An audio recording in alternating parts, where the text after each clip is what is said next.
ನಮಸ್ಕಾರ ಕರ್ನಾಟಕ. ಮಂಗಳೂರು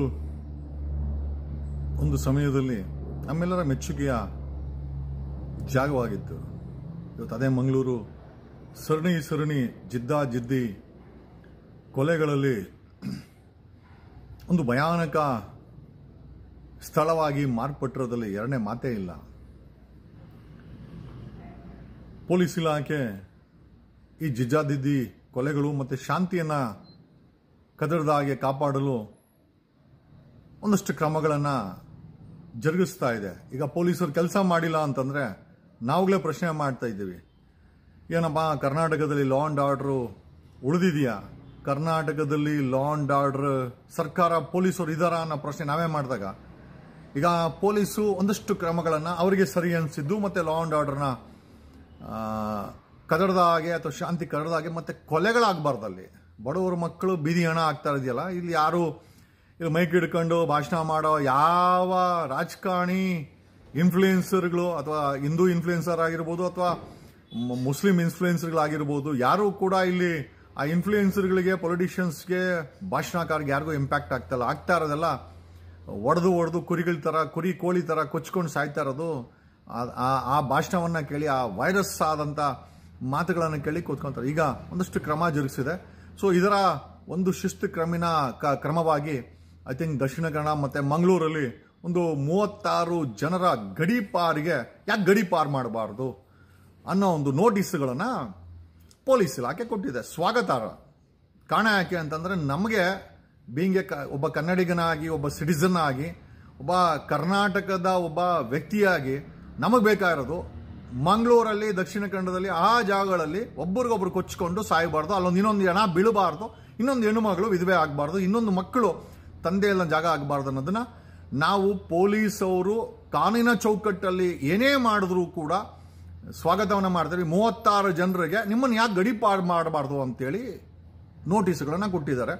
ಈಗ ಅದಕ್ಕೆ ರಾಜಕೀಯ ಬಣ್ಣ ಬಳಿಯೋದು ಅಥವಾ ಈ ಪಕ್ಷ ಆ ಪಕ್ಷ ಅಂತ ನಾನು ಯಾವಾಗಲೇ ನೋಡಿದೆ, ಯಾರೋ ಚಲವಾದಿ ನಾರಾಯಣ ಸ್ವಾಮಿ ಅವರು ಮಾತಾಡ್ತಾ ಇದ್ರು, BJP ಅವ್ರನ್ನ ಹಿಂದುತ್ವ. ನೋ,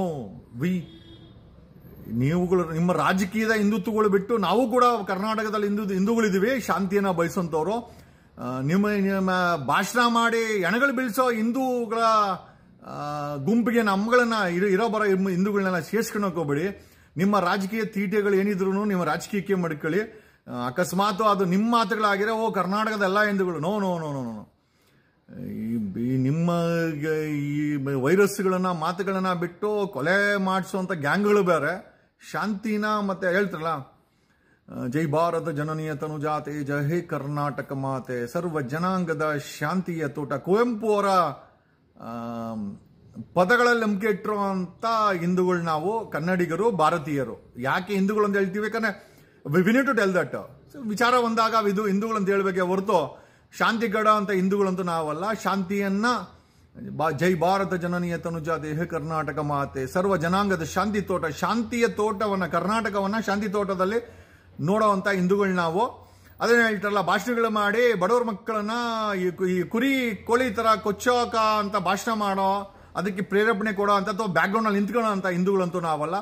ಪೊಲೀಸರು ಏನೇ ಕ್ರಮ ಜರುಗಿಸಿದ್ರು, ಆಮೇಲೆ ಅದು ಶಾಂತಿ ಸುವ್ಯವಸ್ಥೆನ ಕಾಪಾಡಲಿಕ್ಕೆ, ಮತ್ತೊಂದು ಹೆಣ ಬೀಳ್ದಂಗೆ ನೋಡ್ಕೊಳ್ಳಲಿಕ್ಕೆ we support Karnataka police, we support ಮಂಗಳೂರಿನ ಪೊಲೀಸು ಮತ್ತೆ ಅವರ ಕ್ರಮವನ್ನ ಸ್ವಾಗತಿಸುತ್ತೇವೆ. But at the same time ಪೊಲೀಸರಿಗೆ ಏನ್ ಹೇಳಿದೆ ಅಂತಂದ್ರೆ, ಯಾವುದೇ ಇನ್ಫ್ಲೂಯೆನ್ಸ್ಗೆ ತಲೆಬಾಗದೆ, ಅದು ಹಿಂದೂ ಅಂತ ಹೇಳ್ಬೋದು, ಮುಸ್ಲಿಂ ಅಂತ ಹೇಳ್ಬೋದು. If I am not wrong, 36 ಜನರ ಆ ಲಿಸ್ಟ್ ಅಲ್ಲಿ 21 ಹಿಂದೂ ಐ ಥಿಂಕ್ ಭಾಷಣಕಾರರು, ರಾಜಕಾರಣಿಗಳು ಗೊತ್ತಿಲ್ಲ, ಅವ್ರ ಹೆಸರಿದೆ. ಇನ್ನ 15 ಮುಸಲ್ಮಾನರ ಹೆಸರಿದೆ. So I don't think so ಇಲ್ಲಿ ಭಾಷೆ ಧರ್ಮದ ಮೇಲೆ ಯಾರು ಅಲ್ಲಿ ಮಾಡ್ತಾ ಇಲ್ಲ. ಅವ್ರು mostly they might be A part of instigation. So ಪೊಲೀಸರು ನೋಟಿಸ್ ಕೊಟ್ಟಿದ್ದಾರೆ, ಯಾಕೆ ನಿಮ್ಮನ್ನ ಜಿಲ್ಲೆಯಿಂದ ಗಡೀಪಾರು ಮಾಡಬಾರ್ದು. ಆಮೇಲೆ ಯು ಎಕ್ಸ್ಪ್ಲೈನಸ್, ಈ ಗಡೀಪಾರು ನೋಟಿಸ್ ಕೊಟ್ಟಿರೋದೆ ನೀವು ನಮಗೆ ಕನ್ವಿನ್ಸ್ ಮಾಡಿ ನಿಮ್ಮನ್ನ ಯಾಕೆ ಗಡೀಪಾರು ಮಾಡಬಾರ್ದು ಅಂತ. ಡೆಫಿನೆಟ್ಲಿ ನಮ್ಗೆ ಅದು ಕನ್ವಿನ್ಸ್ ಆದ್ರೆ ಮಡಿಕೊಂತೀವಿ, ಇಲ್ಲ ನಿಮ್ಮನ್ನ ಗಡೀಪಾರು ಮಾಡ್ತೀವಿ, ಮಾಡಬೇಕು, ಒಂದಷ್ಟು ಜನರನ್ನ ಮಾಡಬೇಕು. ಯಾಕಂದ್ರೆ ಇದೇನು ಕುರಿ ಕೋಳಿಗಳ ತರ ಒಬ್ಬರಿಗೊಬ್ಬರು ಕೊಚ್ಕೊಂಡು ಅದ್ರ ರಾಜಕೀಯ ಮಾಡಿಕೊಂಡು ರಾಜೀನಾಮೆಗಳನ್ನ ಕೊಟ್ಕೊಂಡು ಹಂಗಾಗಬಾರ್ದಾಗ ಹಿಂಗಾಗಬೇಕು, ಆಗಬಾರ್ದು, ಕೊಲೆಗಳಾಗಬಾರ್ದು. ಈ ಸಮಾಜದಲ್ಲಿ ಪ್ರಾಣಿಗಳಿಗೆ, ಮನುಷ್ಯರಿಗೆ ನಾಗರಿಕತೆ ಏನಕ್ಕೆ? Y do we require a civilisation? Civilisation ಬೇಕಾಗಿರೋದು ನಾಗರಿಕತೆ ಅಂತ ಒಬ್ಬರೊಬ್ಬರನ್ನ ಗೌರವಿಸಿಕೊಂಡು ಬಾಳಕ್ಕೆ, ಒಬ್ರಿಗೊಬ್ರು ಏನೋ ಆ ಮಾನಸಿಕತೆ ವಿಷಯವನ್ನು ತಲೆಗೆ ಹಾಕೊಂಡು ಕೊಚ್ಕೊಂಡು ಒಳಕ್ಕೆ. ಮತ್ತೆ then why do we require police, why do require government? ಎಲ್ಲ ಭಾಷಣಕಾರರ ರಾಜಕಾರಣಿಗಳೇ ಮಾಡಾಗಿದೆ. ನಮಗೆ ಪೊಲೀಸ್ ವ್ಯವಸ್ಥೆ ಆಗಬೇಕಾಗಿದೆ, ಮತ್ತೆ ಜೈಲು ಆಗಬೇಕು, ಪೊಲೀಸ್ ಆಗಬೇಕು, ನ್ಯಾಯಾಲಯ ಆಗಬೇಕು, ಎಲ್ಲ ನೀವೇ ಡಿಸೈಡ್ ಮಾಡಂಗಿದ್ರೆ. ದೇಶದ ವಿಚಾರ ಬಂದಾಗ ಬಿಜೆಪಿ ಹೇಳುತ್ತೆ ಜೊತೆಲಿ ನಿಂತ್ಕೊಳ್ಳಿ ಅಂತ, ನಾವೆಲ್ಲ ನಿಂತ್ಕೊಂಡಿದ್ದೀವಿ. ನೀವು ಹೇಳ್ದವಾಗಲಿ we love India, we stand with Indian integrity. ಅದೇ ರೀತಿ ಕರ್ನಾಟಕದ ಶಾಂತಿ ಸುವ್ಯವಸ್ಥೆ ಯಾವುದೇ ಐ ಥಿಂಕ್ ಜಿಲ್ಲೆಲಾಗಿರ್ಬೋದು, ಅದಾದಾಗ ನಾವು ಸರ್ಕಾರ ಜೊತೆ ನಿಂತ್ಕೊಳ್ಬೇಕಾದ್ದು ಪ್ರತಿಯೊಬ್ಬರ ಕೆಲಸ ಅದು.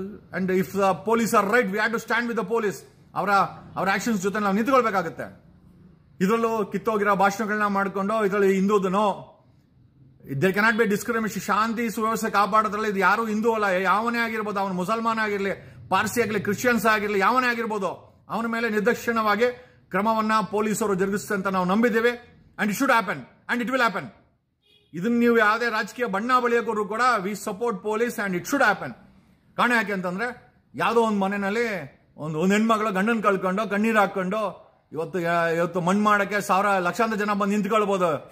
ಆ ನೋವು ಜೊತೆನಲ್ಲಿ ಅವತ್ತು ನೋಡಿಸ್ತಾರೆ, ರಾಜಕೀಯ ಮಾಡಕ್ಕೆ ಭಾಷಣ ಮಾಡ್ಬೋದು. ಬಟ್ ಅಲ್ಟಿಮೇಟ್ ಆಗಿ ಅವ್ರ ಜೀವನಕ್ಕೆ ಒಂದು ಸಪೋರ್ಟ್ ಕಳೆದೋಗಿರ್ತದೆ. ಒಂದು ಮಗುವಿಗೆ ತಂದೆ ಕಳ್ಕೊಂಡಿರ್ತಾರೆ. ಕುರಿ ಕೋಳಿಗಳ ತರ ಕತ್ತರಿಸ್ಕೊಂಡು ಇದನ್ನ ನೀವು ಅದಕ್ಕೆ ಒಂದು ಜಾತಿ ಧರ್ಮದ ಹೆಸರು ಹೇಳ್ಕೊಂಡು ಅದಕ್ಕೊಂದು ಐಡಿಯಾಲಜಿ ಕೊಟ್ಕೊಂಡು ಈಗ ಸರ್ಕಾರ ಏನ್ ಮಾಡ್ಬೇಕು? ನಿಮ್ ಕೊಲೆಗಳಿಗೆ ಉತ್ತೇಜನ ಕೊಡ್ಬೇಕಾ? ಸರ್ಕಾರ ಪೊಲೀಸರಿಗೆ ವಹಿಸಿದೆ ಅಂಡ್ ಪೊಲೀಸ್ ಒಂದು ಸಪೋರ್ಟ್ ಕಳೆದೋಗಿರ್ತದೆ. ಒಂದು ಮಗುವಿಗೆ ತಂದೆ ಕಳ್ಕೊಂಡಿರ್ತಾರೆ.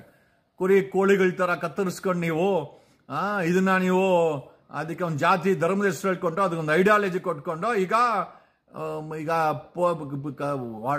ಸರ್ಕಾರ ಏನ್ ಮಾಡ್ಬೇಕು? ನಿಮ್ ಕೊಲೆಗಳಿಗೆ ಉತ್ತೇಜನ ಕೊಡ್ಬೇಕಾ? ಸರ್ಕಾರ ಪೊಲೀಸರಿಗೆ ವಹಿಸಿದೆ and police will act and that should be the right action. Police ಅವ್ರು ಮಾಡೋಂಥ ಆಕ್ಷನ್ ಕರೆಕ್ಟ್ ಆಗಿರುತ್ತೆ ಅಂತ ನಾವೆಲ್ಲ ನಂಬಿದೀವಿ. ಅಂಡ್ ಪೊಲೀಸ್ ಯಾವುದೇ ಡಿಸ್ಕ್ರಿಮಿನೇಷನ್ ಇರಬಾರ್ದು. ನಾವು ಪೊಲೀಸ್ ಇಲಾಖೆಗೆ ಒಂದು ಸಣ್ಣ ಮಟ್ಟದ ಅಡ್ವೈಸ್ ಅಂತ, they should not be any discrimination. ಯಾವನೇ ತಪ್ಪು ಮಾಡಲಿ, ಅವನು ಹಿಂದೂ ಆಗಿರಲಿ, ಅವನು ಮುಸಲ್ಮಾನ ಆಗಿರಲಿ, ಅವನು ಅಷ್ಟೇ ದೊಡ್ಡ ರಾಜಕಾರಣಿ ಆಗಲಿ, ಎಷ್ಟೇ ದೊಡ್ಡ ಪುಡಾರಿ ಆಗಿರಲಿ, ಎಷ್ಟೇ ದೊಡ್ಡ ಸ್ಪೀಕರ್ ಆಗಿರಲಿ, ಅವನ ಮೇಲೆ FIR ಆಗಬೇಕು. ಅಲ್ಲಿ ಹೆಣ ಬೀಳಬಾರ್ದು.